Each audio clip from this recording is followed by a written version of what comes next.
Yeah, but the observatory tonight or last night, that shit was wild, bro. Yeah, favorite set of last night. Favorite set last night? Murata, for sure. Like I don't. It was just a heavy set, and I wasn't. I don't know. The fact that so many people went that wild for that heavy set was like crazy to me, especially because it was sold out and like. Yeah, I don't know. I don't go to a lot of shows that are like that. I don't think. Like Riddim. Yeah. Yeah, Riddim's bass. definitely taken over.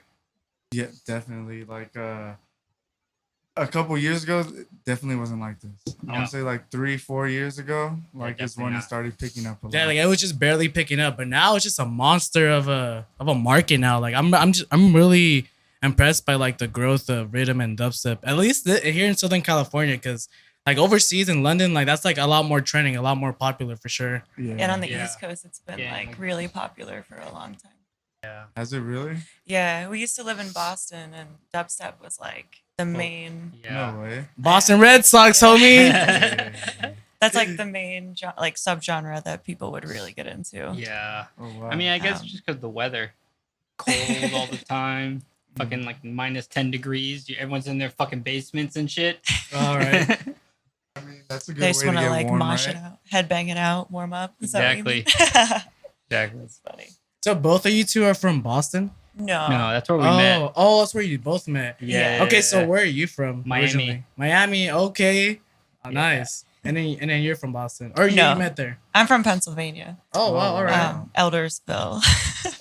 All like a her really neighbors small were town. Amish. Yeah, Oh, like really? Mennonite and Amish neighbors. They had like farms and stuff. It's pretty cool. Was that like a really big thing over from where you're from? Sorry. Is that like a really big Like Amish? Yeah, Amish Oh, people. Amish. Sorry, I thought. Yeah, there's a lot of Amish in Pennsylvania and a lot of Mennonites as well. Yeah, probably a majority of. Wait, would you say Mennonites? Mennonites. Oh, Mennonites. Is that like a Mennonites. big difference between that and like Amish people? Or?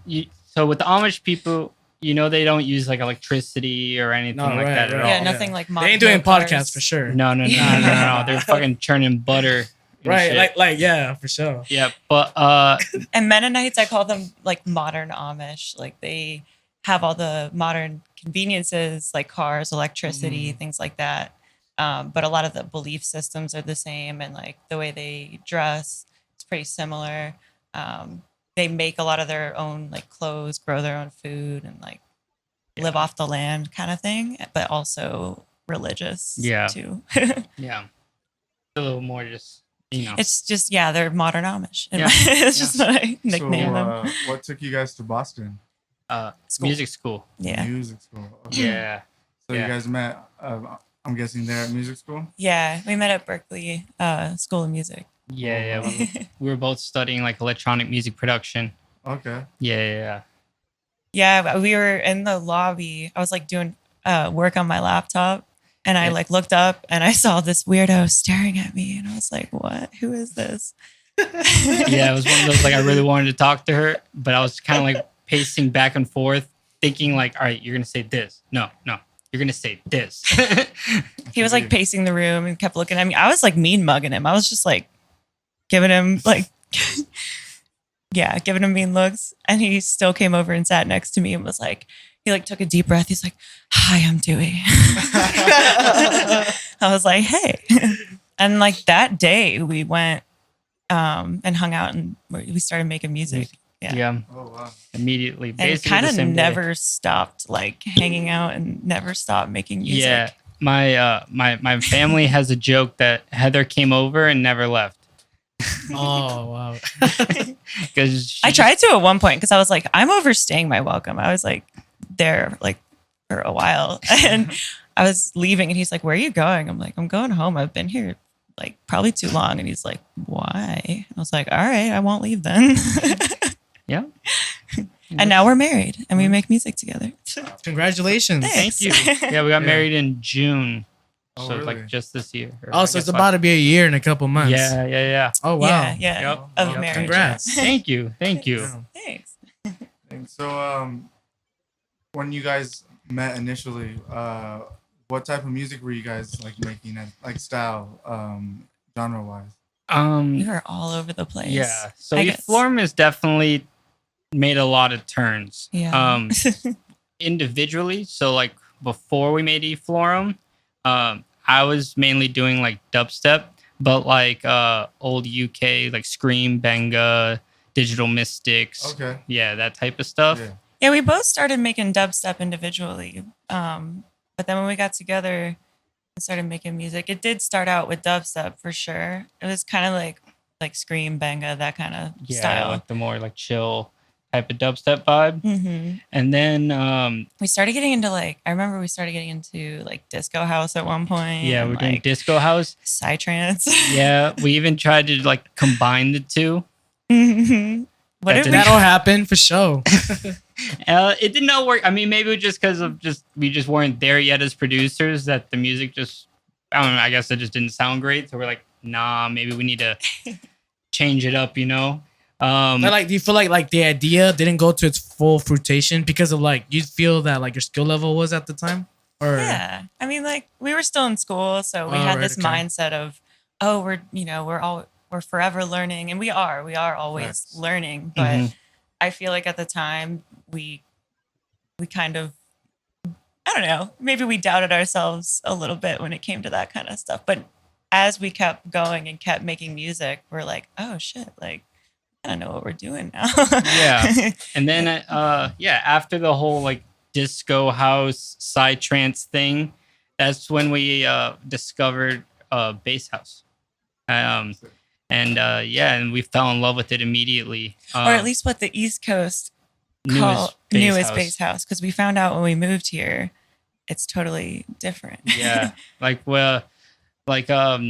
you know, when bass house first came out in like what 2016, 2017, it was like slower. Like it's not like speed house. You know, it's still in the like 125 to 130 range, but it like more used like more aggressive sound design, like dubstep, which is one of the things we really love about dubstep.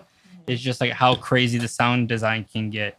And we like that we heard it for the first time. We were like, man, it's got the 4 on the floor, like dancey beat, but the crazy heavy sounds of dubstep. So we're like, let's try to make some of that. Yeah, but then when we moved out here, since bass house started in LA in California, by the time we came over here, what we thought bass house to be had now turned evolved Yeah. into like night bass, G house, Dirty Bird type sound, and which obviously we weren't really fitting in. We with were that. behind the curve for sure. Yeah. Like, Yeah. so like during your time in Boston, like how many years would you say was it when you guys went to school for 3-4 years? Well, four-year 4 year- program, but we were there like 5 years. I 6 think, or years. 6 years. I took yeah. 5 years to graduate. All right, and then during your guys' study, were you guys actively like out there in the scene of Boston, like trying to get gigs? Yeah. Tell me a little bit about that, because I'm always curious to know how scenes are in different areas. I mean, I'm thinking you guys didn't Yeah. get into that before music school. I mean, I think this all started in Boston. Like you Well, guys actively. Well, we've played music all of our lives. Okay. Like I've played guitar since I was 8 years old, and I'm Yeah. 29 now. Heather's been singing. Yeah, I've been singing my whole life and then playing piano and guitar since I was a little kid. But Yeah, and then when we got into Berkeley is really when like the electronic music part kind of started happening. All right. And we both studied electronic production and sound design, and that's kind of like Yeah. how that all happened. But in terms of like shows in Boston, I mean, you know, we played some bars and some clubs. A lot of times. So this is a very interesting thing about Boston. I guess this is more focused around like the music schools in Boston, is they don't have like sororities or like fraternities or anything not like that. at Berkeley, at least. Not at Berkeley, Yeah. at least. But I mean, obviously at like BU and stuff like that, they do. But at the music schools, they didn't. But instead, they had venue houses. So it'd just be like a big, like 3 or 4 story house with like 6 bedrooms, Yes. 6 to 8 bedroom like houses. 6 to 8 people living in there, and they have a venue in the basement. venue houses. Yeah. Damn. All right. Yeah. They're so cool.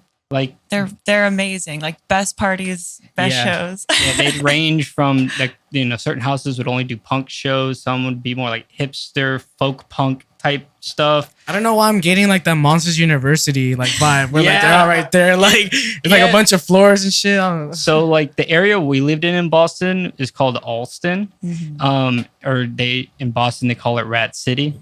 It's just Rat where all the City. college kids live. So it's just All like right. all the houses there are just filled with college kids. And so like And on it a used to be like a really big, like, well, it still kind of is. Like, there's a lot of like punks. The punk scene is there, but then also like the EDM scene is kind of yeah, a thing like- over there now too. yeah.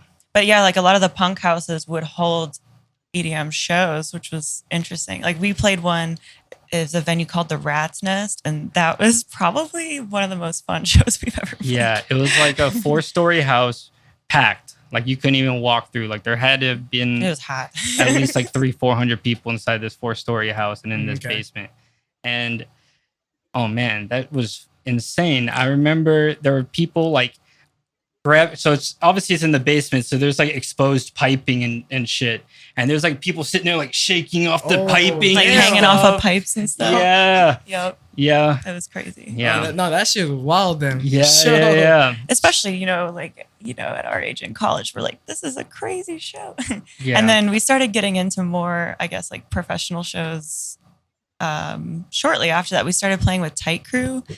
I yeah. will they're- always have a special place in my heart for They're an TIGHTCREW. event company out of Rhode Island, and they throw like pretty big raves. They're awesome. They're crazy. I've honestly haven't been to a show that compares to a TIGHTCREW show. Yeah, like I remember there was one we went to that they had like 3 stages. The theme was under the sea, so it was like the mermaid and all that. And then like besides the dubstep stage, they had like bumper cars, so people can like drive bumper cars while the DJ's spinning and stuff. That got really crazy, as you There can was imagine. another event that they had where they had a cherry picker, that they picks power lines Yeah. and stuff, and they modded it out as a stage with like lights on it, and the DJ could like move it over the crowd and stuff, and like shoot Oh, lasers down at shit. people. That was nuts. Yeah, Damn. yeah, that was insane. That sounds wild. Yeah, I remember we played the Halloween show one year. That was probably my favorite show that we did for them, was the Halloween yeah, show. yeah. But yeah, they have full like stage crew that makes props, and they take like a week to set this up. They have Yeah.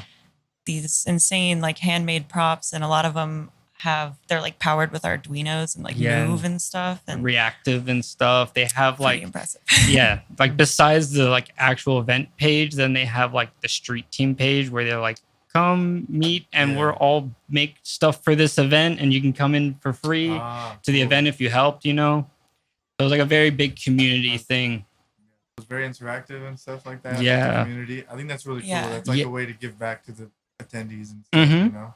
Yeah. And like everybody just that went, like it was everybody wanted to like protect the group, like the vibe, no one would be like destroying the venue. Like people would be picking up like After trash the and show, like keeping the there'd be, place like- nice, like there was this sense of respect for like Like the Plur show and was that, everybody else. like, Yeah, Yeah. Plur was Plur. definitely like Mhm. Yeah.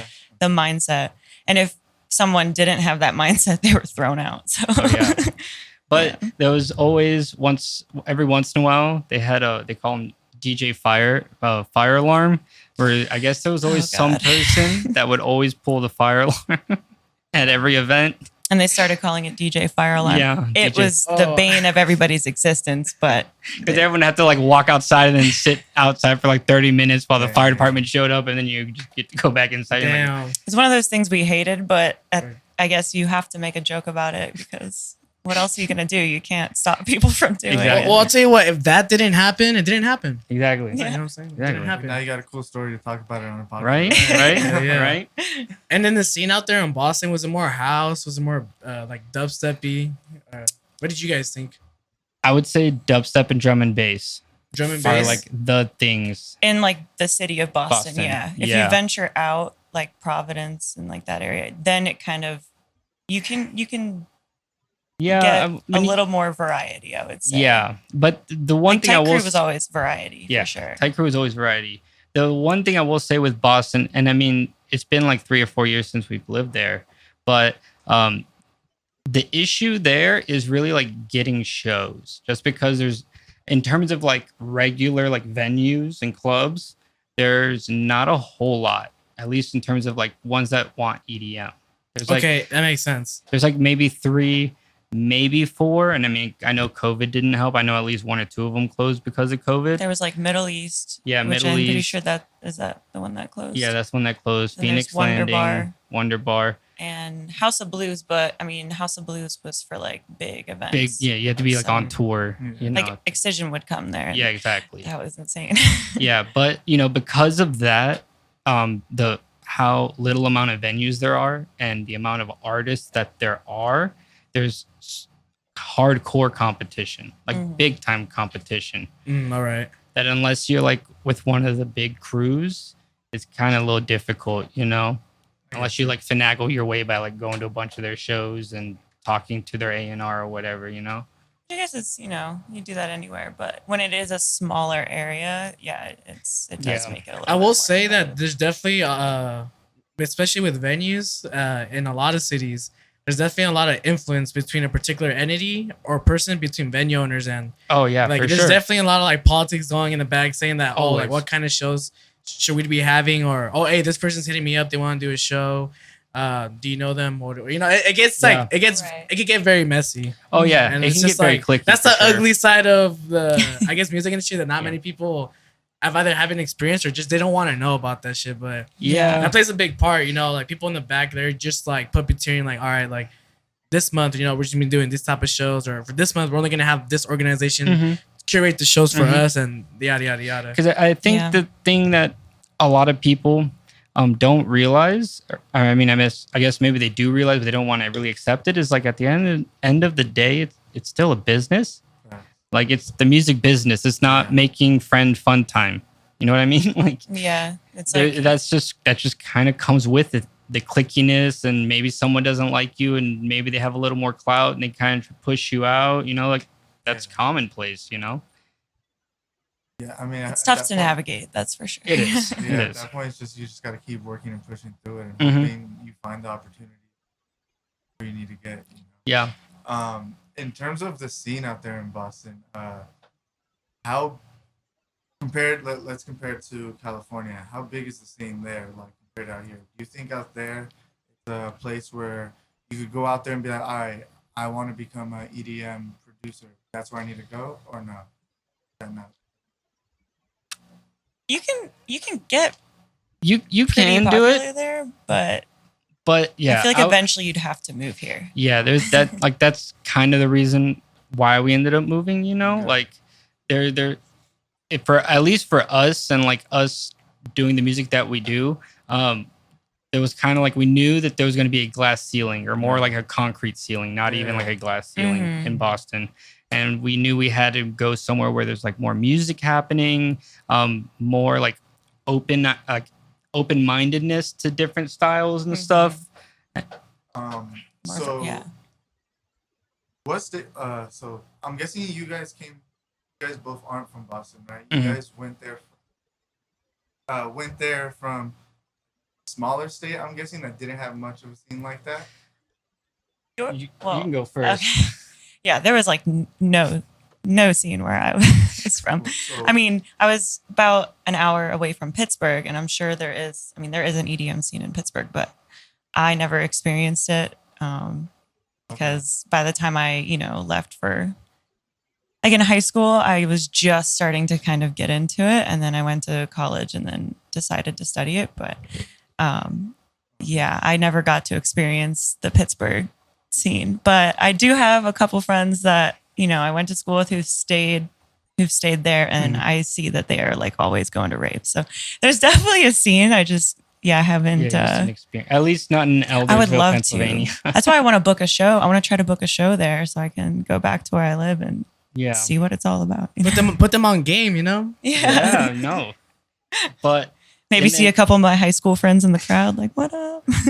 Might convert some Amish people, you know. Yeah. exactly. Oh, got some stories about So when she was in high school, she that. like the Amish kids that lived around and stuff Okay. would like sneak out of their house and go to her parties and stuff like Oh, that. so they were troublemakers too. So Yeah. Oh, I feel it. Yeah, All that yeah. tension, they're trying to like Oh man. They're trying to party, they're you trying to do know? some normal shit, you know.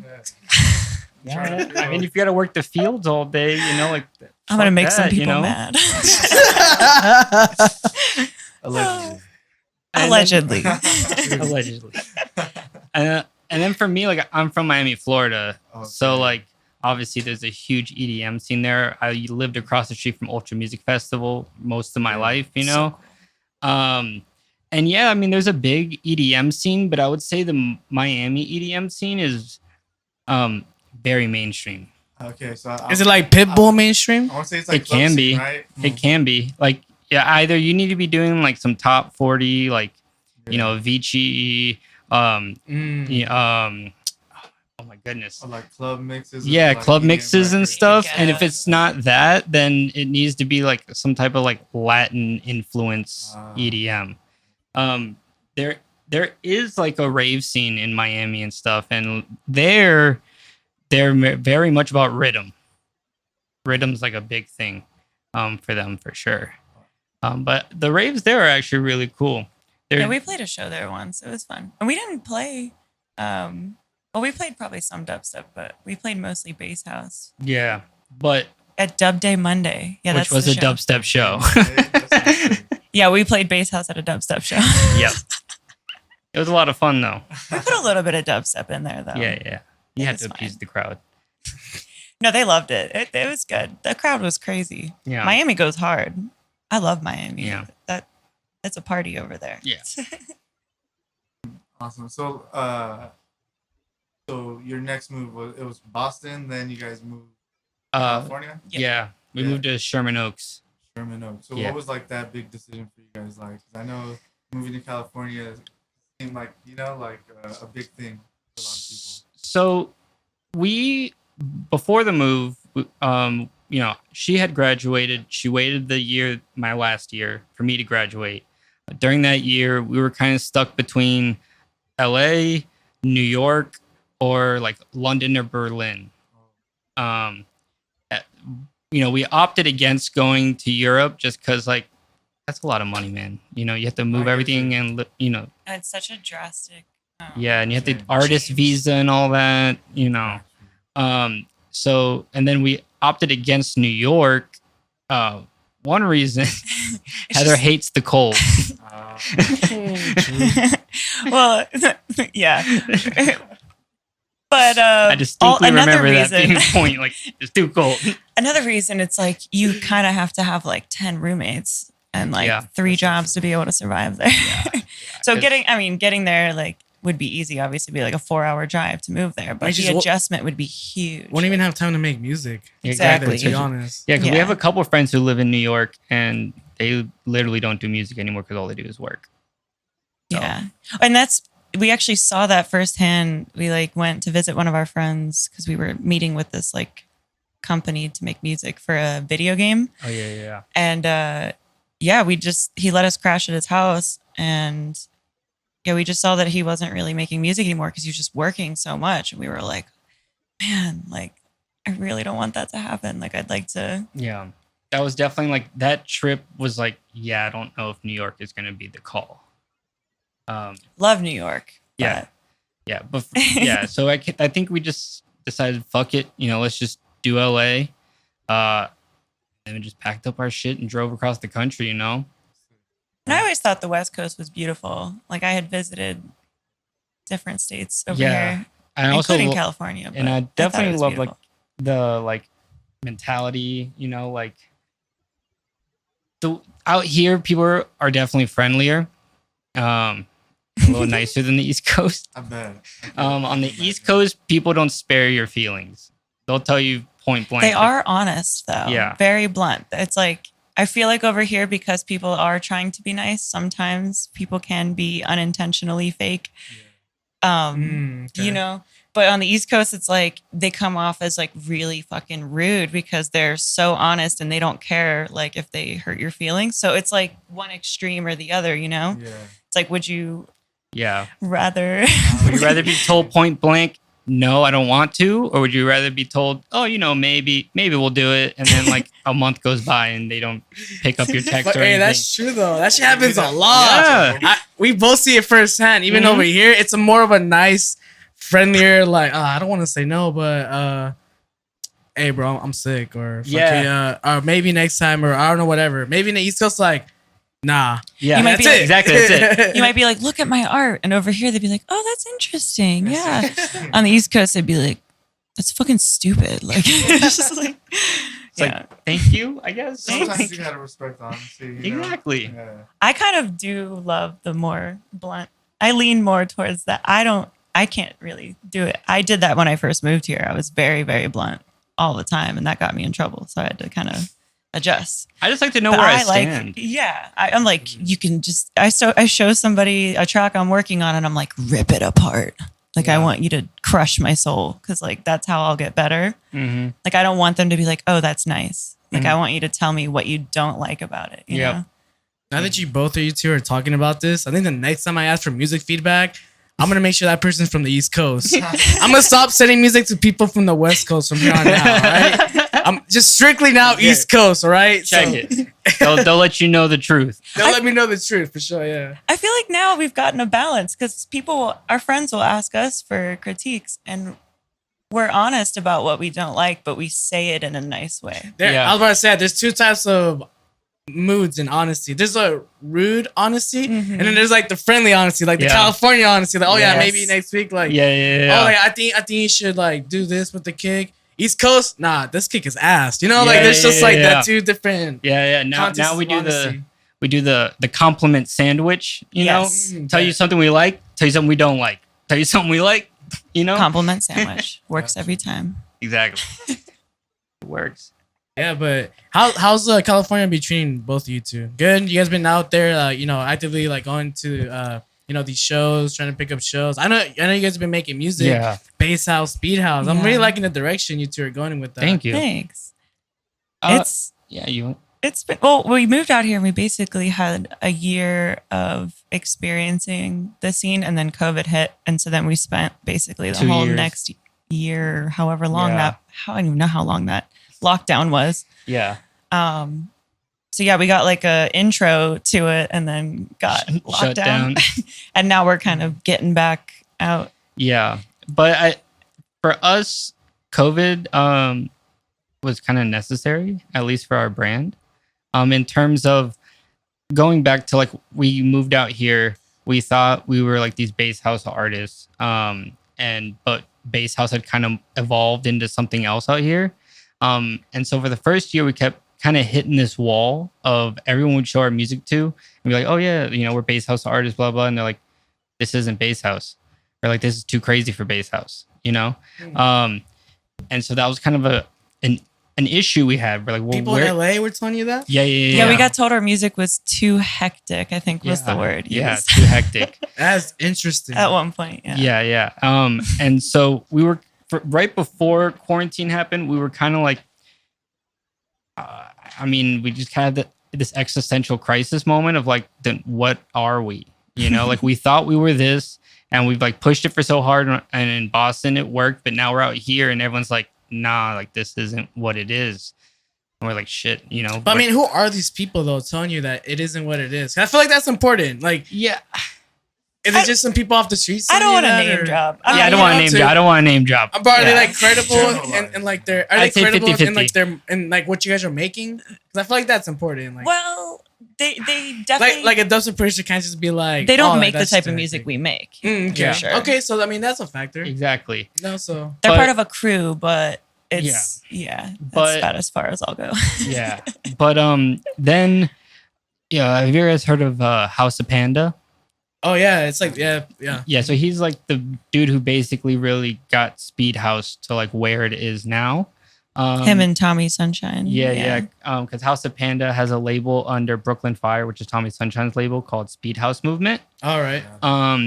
And we were, it was lockdown. We were just sitting at home, not doing shit. And we were on Twitter, and House of Panda made a post about how, now, like at that point, there was like a year ago, he was like, Beatport had just added Speed House as like one of the tabs, like that That's year. tight.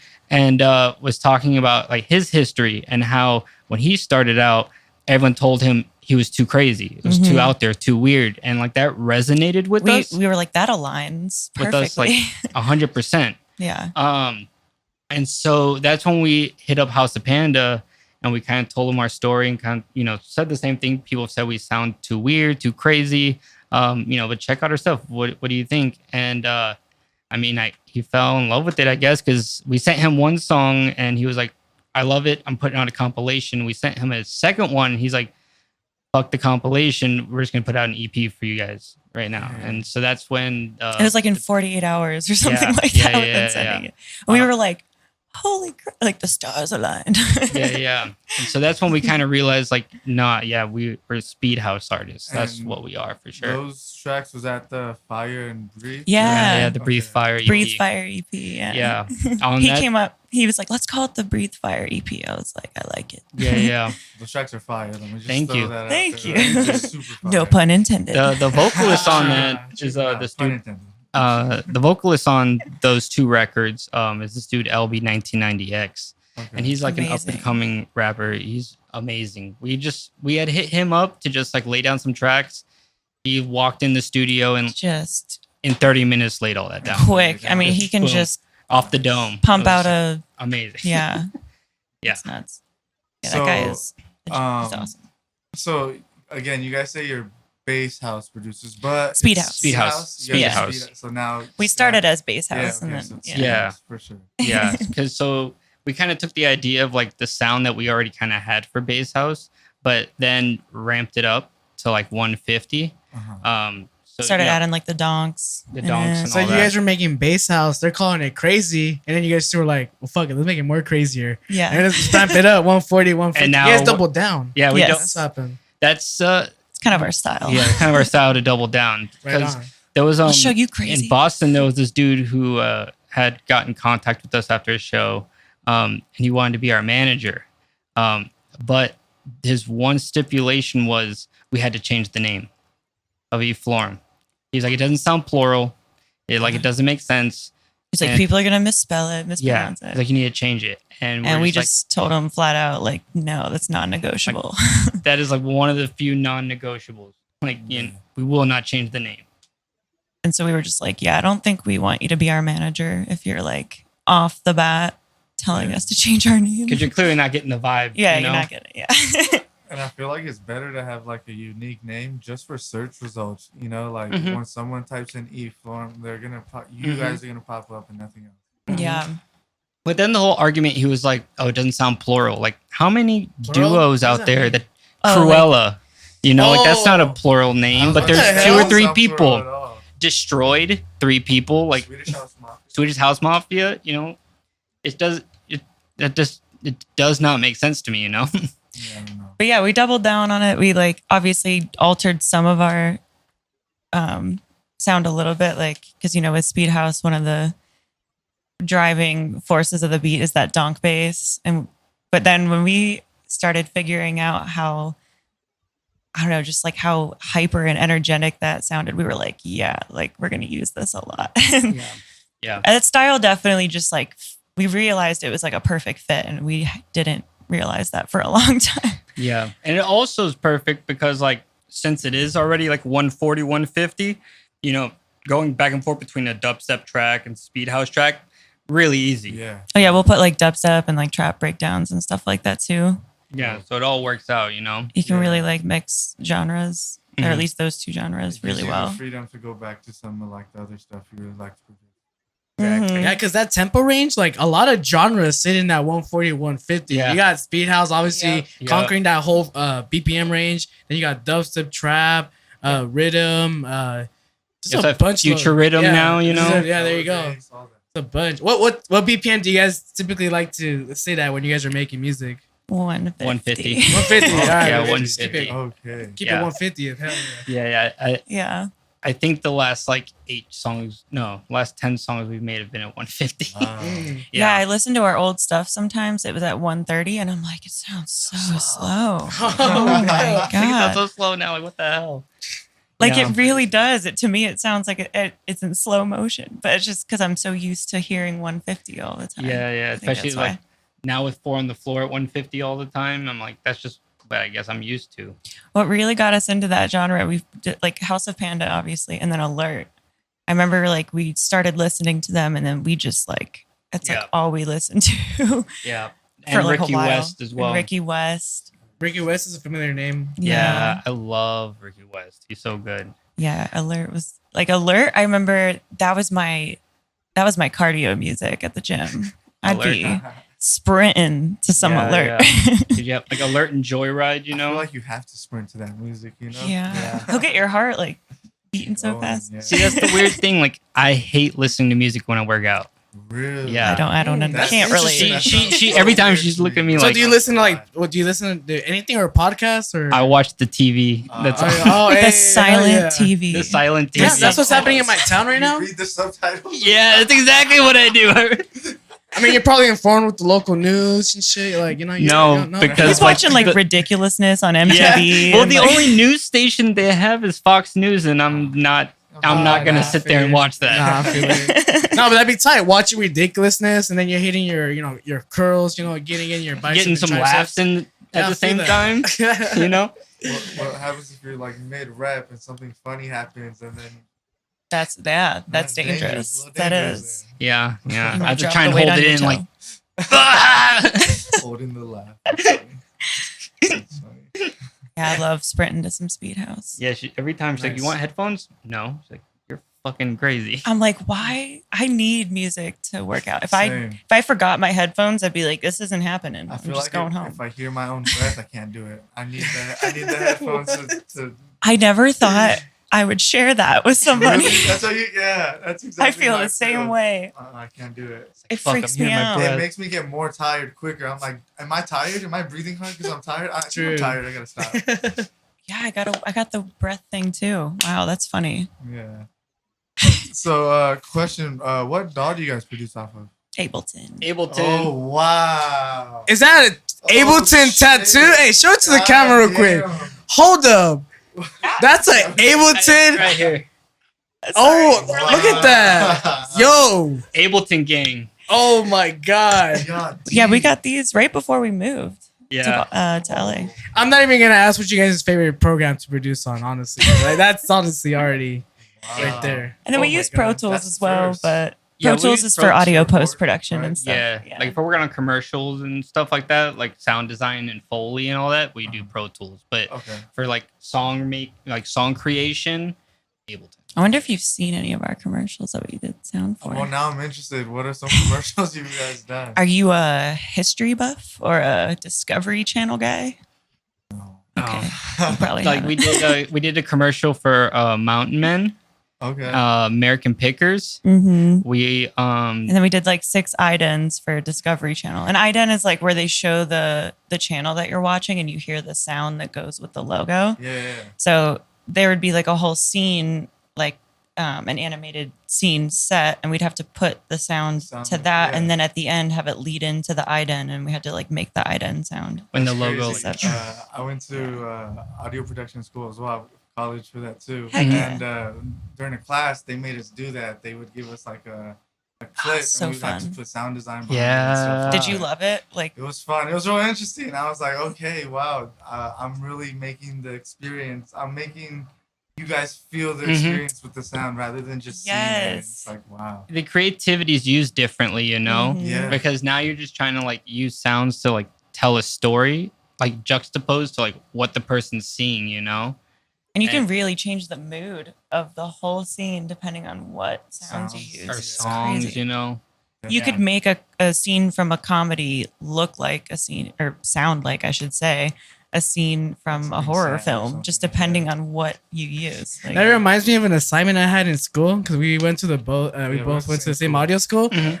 Oh, wow. My group did like the last scene of Predator, Oh, where Arnold is like kind of in like the mud. yeah, in the mud, and you know that scene, it seems very like, you know, tense, serious. Yeah, and I yeah, forgot like my friend was just messing around. He's like, dude, let's just like switch out like the actual like sound score and let's just play like some funny ass shit. Like we just and we'll Make it just do that funny. during our breaks, just like switch out like different types of like scores and music and like Yeah, see yeah. how the scene would play out. And it's true how the audio element of a movie can really transpire certain emotions Oh yeah, during that scene. Mhm. so cool. And that shit, it's a magical moment, honestly. is. And Yeah, Robert definitely. describes like you're actually producing the audio experience for that particular scene, and Like That's when a- you that's a think trip. of Jaws, you automatically Yeah. think of the music and the sound score and stuff Mhm. like that. And I heard like in Jaws, like one of the main characters is actually the music. Yeah. That's actually one of the main focus of the whole thing. Like, You say Jaws, first thing I think of is like, but Yep. Yep.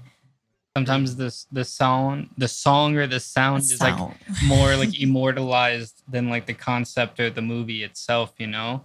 Mm-hmm. yeah, that's cool. That did you guys set out to initially have that in mind to do sound design stuff for commercials and whatnot, or was that just No. something that came along once you guys learned that you could do it? So in school, at least me personally, I hated it. I thought it was stupid. Like in school, the scene that I had to do was so you know The Incredibles? Yeah. So after the first one, when they do like that little short where it's like Jack attacks, which is like what happened with the babysitter and the baby. Oh yeah, yeah. In between, yeah. So it was basically redoing that whole thing. And I thought it was like annoying. I was like, this Really? is stupid. And then we moved out here and we got into it kind of like this like friend of a friend of a friend scenario. Like my mom had a friend whose daughter is married to the stage manager for Ellen DeGeneres. And so my mom set up for us to have a brunch with them. We had just moved to LA, you know, just network, whatever. Yeah. Met with them, talked with them, and they're like, oh, you know, we can try and help you find something. We're like, oh, cool. 3 months went by, didn't hear anything. And then all of a sudden we just got an email one day saying like, hey, like my name is Dane. I run this marketing agency and I'm neighbors of these people. And I had them over for dinner and they were talking about you guys and like, we'd like to give you guys a shot. And that's how we did the first job. And we fell in love with it. We thought it was so sick. I don't know if it I was like, enjoyed it in school. So it went from I hate this to I love this. I love it. I fuck with I love it the process big and time. everything. Okay. Yeah. For you, yeah. For me, I don't know. I loved it. I thought it was fun. I would rather do that over like analyzing a classical piece any day. you Shit, know? true. Damn. Yeah. Those are, Sure. that sucks.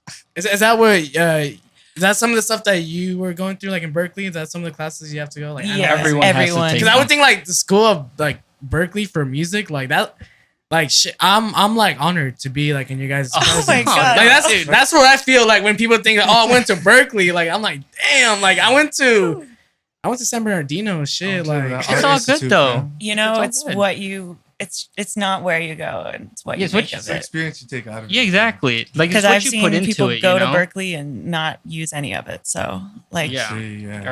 or drop out. You gotta and shit use like that schooling to your advantage, you know? Yeah. yeah, like you don't need like a Like I'm Fancy not gonna lie. school, Like Berkeley you know? has some of the core classes that everyone has to take are kind of annoying. You have to take like 4 It's hard. semesters of jazz harmony, 2 semesters of classical harmony. 2 of counterpoint, that sounds fun. Wow. Oh yeah, Holy my shit. favorite 4 was of ear training. Oh, that's dope. 2 I feel like that's very necessary, though. I was gonna touch on that Oh, too. yeah, Ear the training is so very important.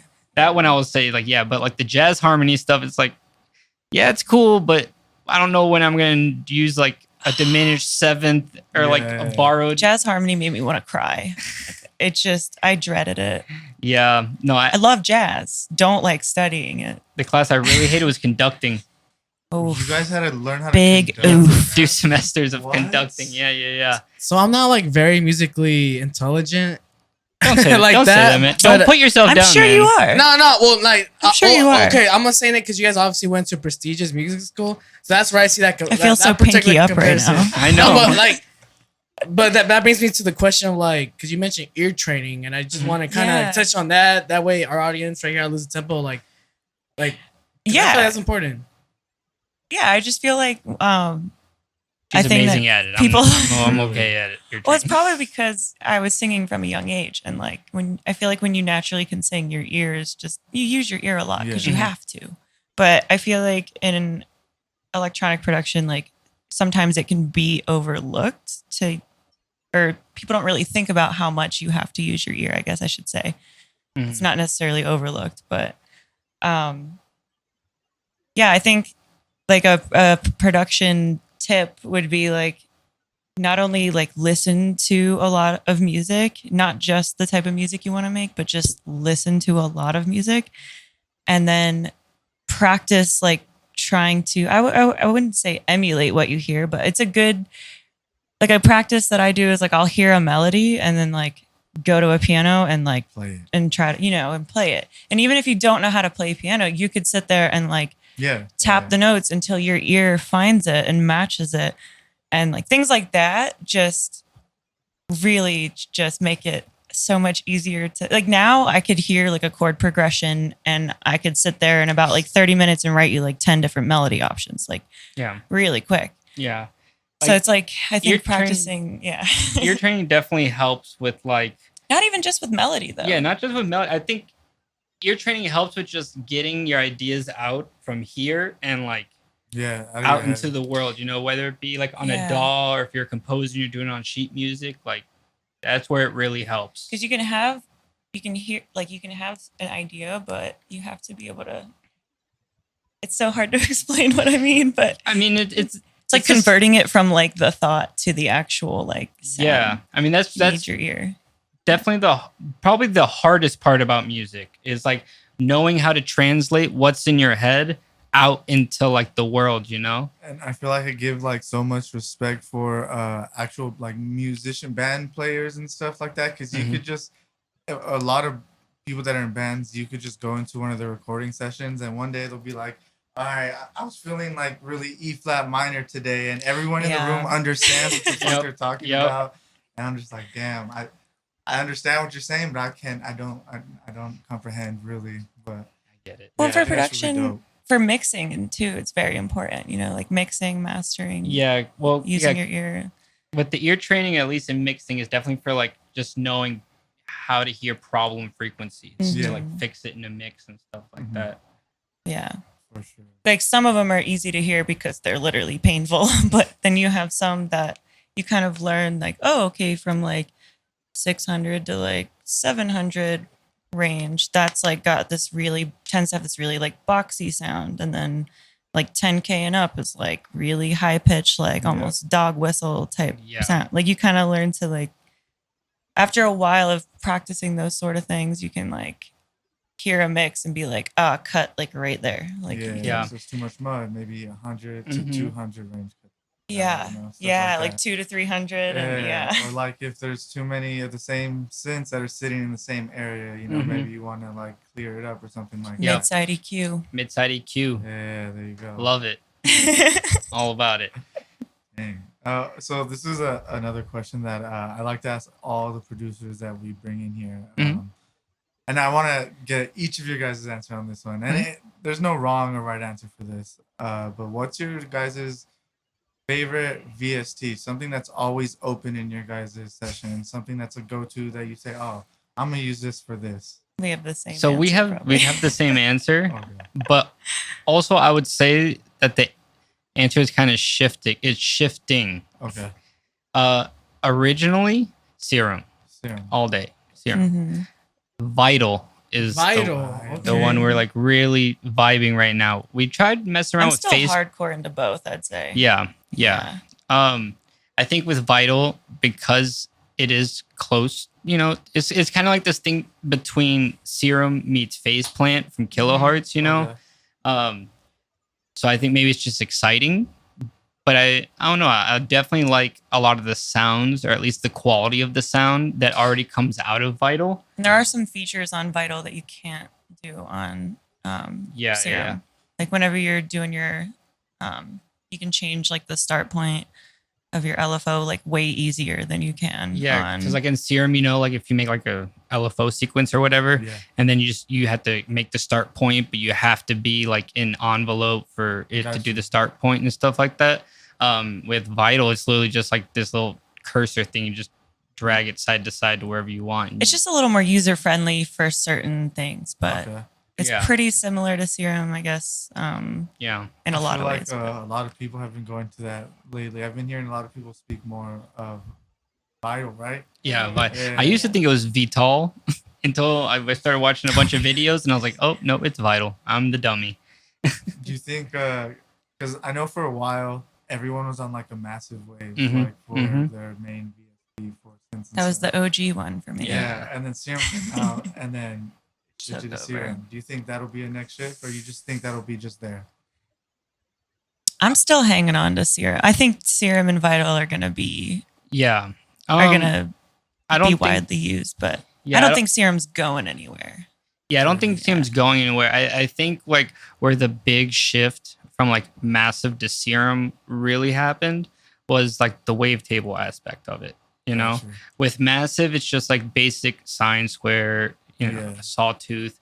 It's just like, you know, basic stuff that every since the 80s have had, you know, and you really couldn't like add anything new. But I think when Serum like came out, and then now people are like, oh, I can take a sound I made in Massive, bounce it, and then go even further with it. I mean, it's game over, you know, because like wavetable synthesis, I mean, it was made in the 70s, but like it was never really popularized because the last big one that was an actual synthesizer was like, I think like $300,000 or something like that. And it was like the size of like this whole wall, you know? Like, yeah. Yeah, it just wasn't financially convenient. No. But now the Serum came out, I was like, oh shit, for sure. Pay the rent? Okay. I can rent this shit out. Hell yeah. Thank you to Steve Duda. Yeah, thank you, Steve Duda. All right, cool. But before we get into EDM confessions, I wanted to know more about like the duo dynamic between you two. Like, you know, when you guys are doing like a set, like at a show, from when you guys are like in the studio, like tell me a little bit more about that process. Well, let's start off with like when you guys do a show. Do you guys like prepare for that? Do you guys talk beforehand, like what kind of like tracks we're gonna do? Are you guys very much on the same page, like with everything? Yeah. You wanna go first? Yeah. If it's like